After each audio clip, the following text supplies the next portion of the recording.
మన ముకుందాలో లాంగ్ హారాల పండుగ నవంబర్ 8 నుంచి 16 వరకు ఫ్లాట్ 9.99% VAతో వివరాలకు సంప్రదించండి. రమ్మగారు చందమామ కథ చెప్తారా? చెప్తాను జయ. 1950స్లోది. పూర్వం అట కౌశాంబి నగరానికి ఒక రాజుగారు ఉండేవారు. ఆయనకి కళ్ళు కాళ్ళు లేవు. కళ్ళు పాడైపోయినాయి, కాళ్ళు పడిపోయినాయి. అయ్యో, ఏదో జబ్బు చేసి ఆయనకి ఎన్ని రకాల వైద్యాలు చేయించినా అవి ఏమీ ససిపడలే. ఆయన హతాశుడుగా ఉండేవాడు. ఇంతే నా జీవితం, ఎవరైనా మోసుకెళ్ళాలి ఆయన్ని, ఎదురుగుండా ఉన్నది ఎవరో ఎవరైనా చెప్పాలి. అన్నం తినేటప్పుడు ఇది కూర, ఇది పప్పు పరిచయం చేయాల్సిన స్థితి అయింది. కళ్ళు కనపడేవి కాదు, కాళ్ళు కదిలేవి కాదు. చాలా దీనంగా దిగులుగా ఎలా నా జీవితం అన్నట్టుగానే ఉండేవాళ్ళు. ఆ కాలంలో ఏంటంటే ఇది లేదు కాబట్టి వేరే వాళ్ళకి రాజ్యం ఇద్దాం ఆ ఊహ లేదు. ఆయన ఒకడే కొడుకు వాళ్ళ తండ్రికి, దాంతో ఆయనే తప్పక రాజు అయ్యాడు. మరి అలా ఉన్నా కూడా మనిషి మంచివాడు, తెలివైనవాడు, ఏవో చాలా ఉన్నాయి. ప్రియంవదుడు ఆయన పేరు, చక్కగా మాట్లాడేవాడు. అయితే ఇక అలా దిగులుగా ఉంటూ ఉండేవాడు. ఈ కాలం ఎట్లా గడుస్తుందో, ఈ రాజ్యం ఏమైపోతుందో, దిగులు బెగ్గ అవన్నీ ఉంటాయిగా. అయితే ఆ రోజుల్లో చెప్పుకునేవాళ్ళు కోట బురుజు మీద ఒక రావి చెట్టు మొలిచిందని, ఆ రావి చెట్టు కదులుతుంటే మనిషి మాట్లాడినట్టు ఉంటుందని. ఆ బురుజు పక్కగా అది మొలిచి పైకెక్కిందనమాట. అప్పుడప్పుడు అది దారిలో వెళ్ళే మనుషుల్ని అది పలకరిస్తోందని చెప్పుకునేవాళ్ళు. మనిషి మాట్లాడినట్టే ఉంటుందని. అయితే ఈయనకి ఆ వింత ఏమిటో చూద్దామనిపించింది. అయితే మా మంత్రి గారికి ఏం చెప్పారంటే, ఈ ప్రియవ్రతుడు నన్ను ఆ రావి చెట్టు దగ్గర పడుకోబెట్టండి, నన్ను అక్కడ నేను విశ్రాంతి తీసుకునే స్థలంగా దాన్ని ఉంచితే ఏమిటో అది నేను కూడా తెలుసుకుంటాను అంటే. ఇప్పుడు ఈయనకి కళ్ళక్కర్ల, ఆయన దానికి కావాల్సింది ఏంటి, వినడానికి చెవే కదా. అంతేగా. సరేనండి, ఆయనకు ఒక ఆసనం, ఉన్నతాసనం, ఒక వాలి పడుకోవడానికి వీలుగా ఒకటి ఏర్పరిచారు. ఆయన కొంచెం ఆకులు కదిలినప్పుడల్లా ఏదో మనుషులు మాట్లాడినట్టు కూడా అనిపిస్తూ ఉండేది. అవునో కాదో తెలియలేదు, అందరూ ఉండగా తెలియలేదు. ఆయన అక్కడ పడుకోబెట్టి సేవకులంతా అవతలగలేవో తేవడానికి వెళ్ళినప్పుడు ఆయన చెవిలో ఒక మాట వినపడింది. ఏం చెప్పింది? నాయనా, నా పేరు అగ్నిశర్మ, నేను చాలా చదువుకున్నాను, కానీ చేయకూడని కొన్ని పొరపాట్ల వల్ల నేను ఈ రావి చెట్టుని ఆశ్రయించుకుని ఉండవలసి వచ్చింది. ఏవో పాపం వల్ల నాకు ఈ ప్రాణం లేని, రూపం లేని తనం వచ్చింది. ఎవరికైనా అత్యద్భుతమైన సహాయం చేస్తే నేను మళ్ళీ మామూలు మనిషి అయ్యేందుకు అవకాశం ఉంది. ఒక పిశాచ రూపంలో ఉన్నాడు ఆయన. నేను నీకు సహాయం చేస్తా, నీ కన్ను కాలు వచ్చేలాగా చేస్తా, నువ్వు నాకేమిస్తావు అని అడిగాడు. అడిగితే ఏదో చాలా రాజ్యం ఇచ్చేస్తాను, అర్ధరాజ్యం ఇస్తాను, అది ఇస్తాను, ఇది ఇస్తానని చెప్పాడు. నా కన్ను వచ్చేసి నా కాలు వచ్చేస్తే నేను చాలా సన్మానిస్తాను, సగం సంపద నీది ఈ రాజ్యంలో అని చెప్తే ఈ అగ్నిశర్మ అనే ఆ పిశాచ రూపుడు ఏమన్నాడంటే, నేను ఎక్కడికైనా వెళ్ళి నీకోసం ప్రయత్నం చేయాలంటే దానికి చాలా డబ్బు, శ్రమ. నువ్వు గనక ఈ చెట్టు తొర్రలో ధనాన్ని పెట్టించావంటే ఆ ధనం తీసుకుని నేను వెళ్తా, నా దగ్గర ఏం లేదు, చాలా ప్రయత్నం చేస్తే కానీ నీకు మామూలు జీవనం రాదు అంటే రాజు సంతోషించేశాడు. ఏదో విధంగా తన రూపం మారిపోతుంది, తనకు అవకాశం వస్తుంది.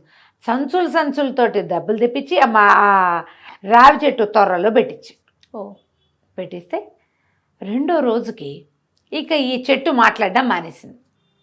అంటే ఏమిటి, అగ్నిశర్మ వెళ్ళాడనమాట.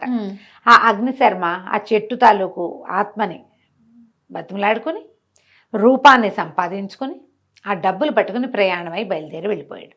మానవ రూపంలో సహాయం చెయ్యాలి, ఇది లెక్క. ఓకే, సరే, ఈయన బయలుదేరి ఇక అలా నడుస్తూ వెళ్తున్నాడు. ఏంటంటే ఈయనకి ఎట్లా ఇతను మామూలు అవుతాడో ఎవరికీ తెలియదు. ఏదో ఒక అపురూపమైన వ్యవహారం, ఏదైనా అపూర్వమైంది జరిగితేనే కానీ ఇది అవ్వదు. అది కావాలంటే అవతలవాడు నీ సహాయం నాకు కావాలని ఒప్పుకొని ఒడంబడి ఖర్చులు ఇస్తేనే ఇది కుదురుతుంది. ఒడంబడ్డాడు, ఒప్పుకున్నాడు, ఖర్చులకి డబ్బిచ్చాడు. ఈ అగ్నిశర్మ రోడ్ల మీదకి బయలుదేరాడు. ఇతను వెళ్ళగా ఏమైంది, ఒక చోట ఒక ఊరి మొగదల్లో పెద్ద శ్మశానం కనపడుతుంది. అక్కడ పెద్ద ఒక చితి పేర్చబడి ఉంది, దాని మీద ఒక డెడ్ బాడీ ఉంది.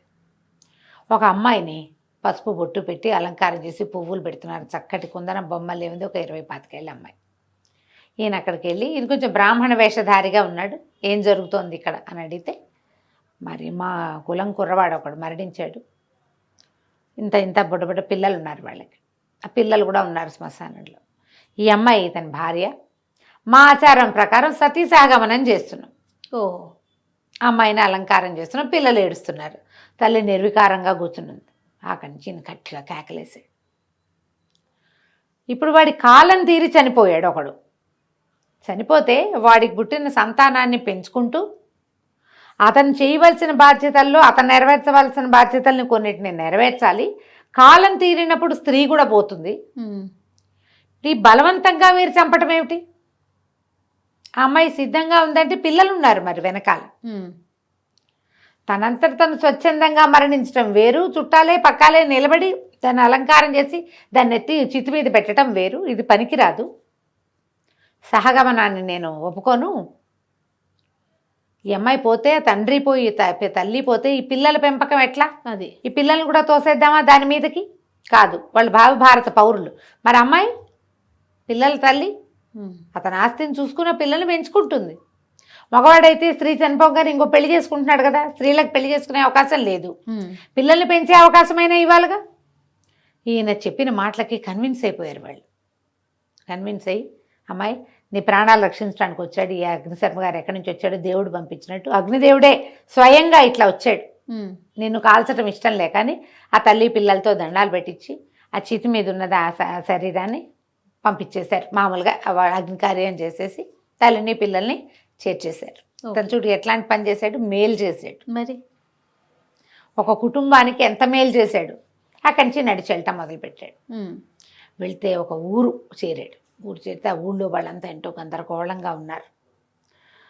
ఒక భీతావహమైన వాతావరణం ఒకటి కనపడుతుంటే కొంతమంది ఏమో కాపలా కోసం కత్తులు కటార్లు పుచ్చుకుని వెళ్తున్నారు.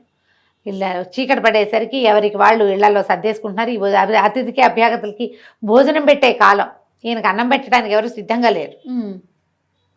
ఈయన గ్రామాధికారిని కొంచెం పెద్దవాళ్ళని పట్టిన ఆయన, ఏం జరుగుతోంది ఈ ఊళ్ళో ఏమిటంటే, ఏదో విచిత్రమైన మృగం అండి, ఆ మృగం ఊరి మీద పడి తినేస్తోంది, ఎంత కాపలాలు కాసినా మేము చావులు ఆపలేకపోతున్నాం, దానికి ఎదురుపడ్డాడంటే చచ్చిపోవటమే, అది ఒక వింత మృగం, దానికి నోట్లోంచి నిప్పులు వస్తున్నాయి, నెత్తి మీద కొమ్ములు ఉన్నాయి, భయంకరంగా ఉంది, మేము ఎప్పుడూ అలాంటి మృగం చూడాలి, అది ఎక్కడి నుంచి వచ్చిందో మాకు తెలీదు, ఈ చుట్టుపక్కల కొన్ని ఊళ్ళన్నిటి పాడు చేసింది, ఇప్పుడు మా ఊర్లో ఉంది, అది మనుషుల్ని తినేస్తోంది, రోజు వచ్చేస్తోంది ఊళ్ళోకి, దాని నుంచి ఎలా పారిపోవాలో తెలియక, ఏం చేయాలో తెలియక, ఇప్పుడు మనుషుల్ని అంటే లోపల పెట్టుకుంటాం, ఆవులు, గొడ్లు, గేదెలు, ఎడ్లు, మరి మేకలు, బాతులు, కోళ్ళు, రోడ్డు మీద పిల్లులు, కుక్కలు, ఏం చేయాలి వీటన్నిటిని? ఏం చేయాలో తెలియక ఇది చేస్తున్నాము అన్న సర్కల్ ఇతను అన్నాడు. ఎలా ఉంది ఏమిటి అన్నీ కనుక్కొని ఆ వింత మృగం నేను బాగా ఆలోచించి, అబ్బాయి ఈ ఊళ్ళో అందరికంటే పెద్ద అద్దం ఉన్న వాళ్ళు ఎవరు అని అడిగితే 2-3 చెప్పారు. మా ఇంట్లో పెద్ద అద్దం ఉందంటే, అది రోజు ఏ దారిలో వస్తుందో ఆ దారిలో ఆ అద్దాన్ని పెట్టించాడు ఆయన. పెట్టించి అద్దం మీద చాలా వెలుగుపడేలాగా కాగడాలు పెట్టించాడు. చుట్టుపక్కల ఇళ్లలో జనం అంతా చూస్తూనే ఉన్నారు. అర్ధరాత్రి కొంచెం 11-12 గంటలు అయ్యేసరికల్లా పట్టపగల్లాగా వెలుగున్న ఈ ఊళ్ళోకి ఆ వింత మృగం ప్రవేశించేసరికి అది పరిగెత్తుకుంటూ లోపలికి వచ్చింది. ఈ లైట్ల దీపాల వెలుగులో ఆ అద్దంలో తన ప్రతిబింబాన్నే చూసింది. అది చూసి అది ఇంకో మృగం ఇప్పుడు మనుషుల్ని చూసి మీద పడిపోతుంది. తనలాంటిదో ఇంకోటి ఆ మృగం తనలాంటిదో, వాటికి అద్దాలు తెలియవు కదా జంతువులకి. మృగం అనుకుని మీద పడేసరికి ఈ అద్దం మీద ఎప్పుడైతే పడిందో అద్దాన్ని వేసి ఇట్లా ఢీ కొట్టేసరికి అద్దం పగులుతుందా, కళ్ళల్లో ఒంటి మీద ఆ పెడ గుచ్చుకుపోయింది. అది పిచ్చి పిచ్చిగా కేకలు పెడుతూ తన్నుకుంటుంటే వీళ్ళు ఏం చేశారు, అన్ని పక్కల నుంచి అందరూ అటాక్ చేసేసారు. చావచిత కొట్టి అంటించేశారు, నూనె పోసేసి. ఇక భగ్గుమని మండిపోయింది. దాని ఒంటి మీద జూలుంది, అవి అంటుకుంటాయి కదా. మర్నాటి తెల్లవారేసరికల్లా అగ్నిహోత్ర ప్రీతి అయిపోయింది. అది ఊరంతా కమురుకంపు, కానీ ఇక మళ్ళీ ఇంకోటి రాదు. జనం అంతా సంతోషించారు.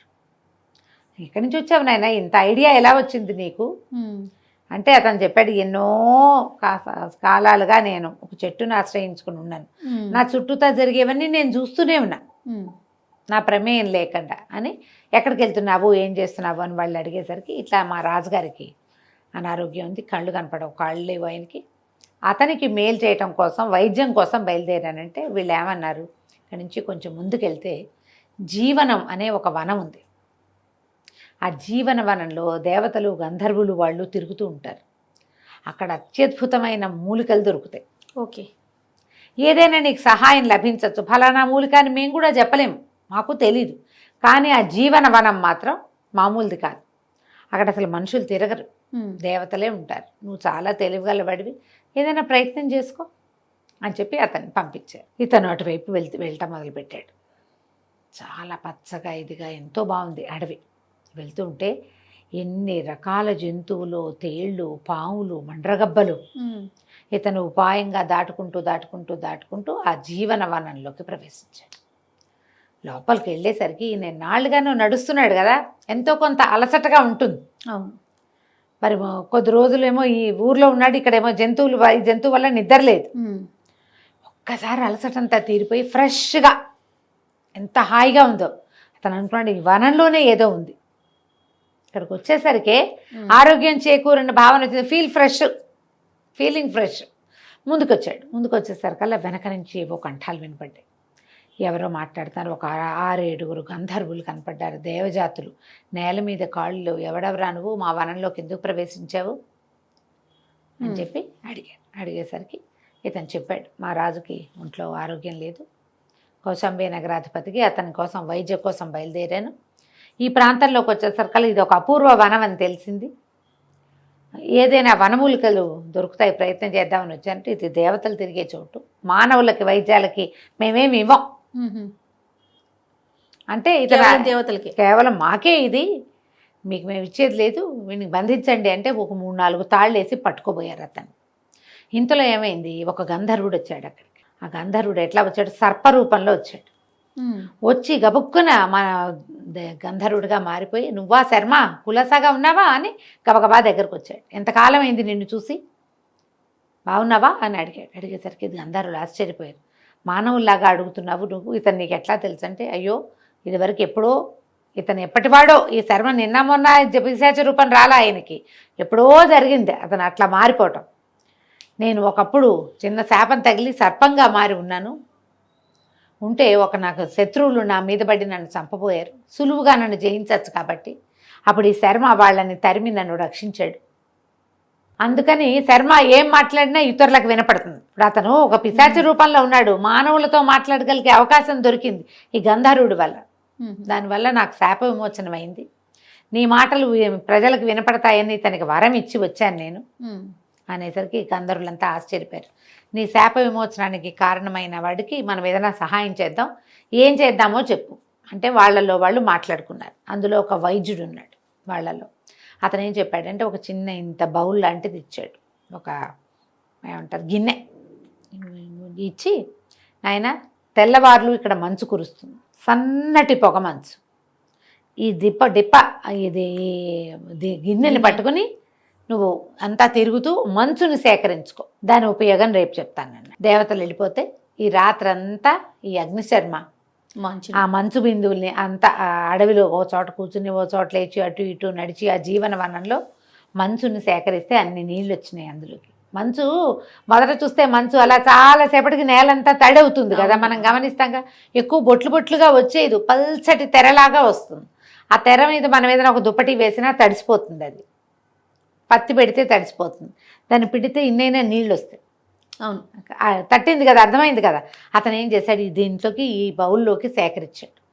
మర్నాడు మళ్ళీ గంధర్వులు వచ్చారు. ఆ వైద్య గంధర్వుడు ఏం చెప్పాడంటే, ఇంట్లో నుంచి కొన్ని బొట్లు నువ్వు ఎవరికి వైద్యం చేయదలుచుకున్నావో వాళ్ళకి వైద్యం చేయి, కానీ ఆ వైద్యం చేయించుకున్నవాడు నిజాయితీపరుడు, మాట తప్పని వాడు అయి ఉండాలి.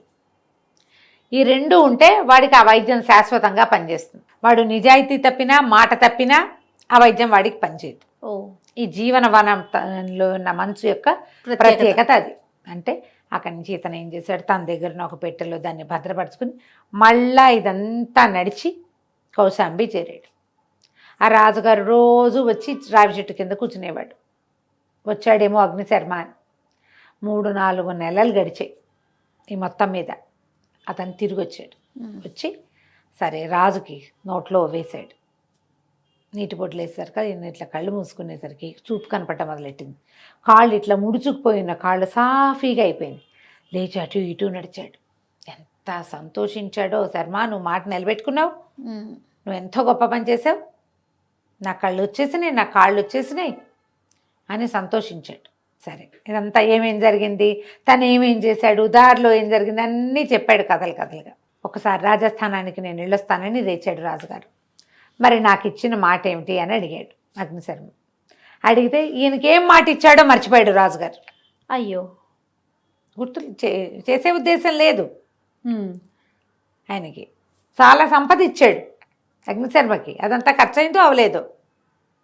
అంతేకాని నాకు జీవితంలో రాని కాళ్ళు వచ్చేసాయని అనిపించలే. ఆయన మాట తిరిగిపోయేసరికి అగ్నిశర్మ ఏం చెప్పాడంటే, మాట తిరిగిన వాళ్ళకి ఇది పని చేయదు, కానీ నేను సహాయం చేసినందుకు మాత్రం నాకు పనిచేసింది.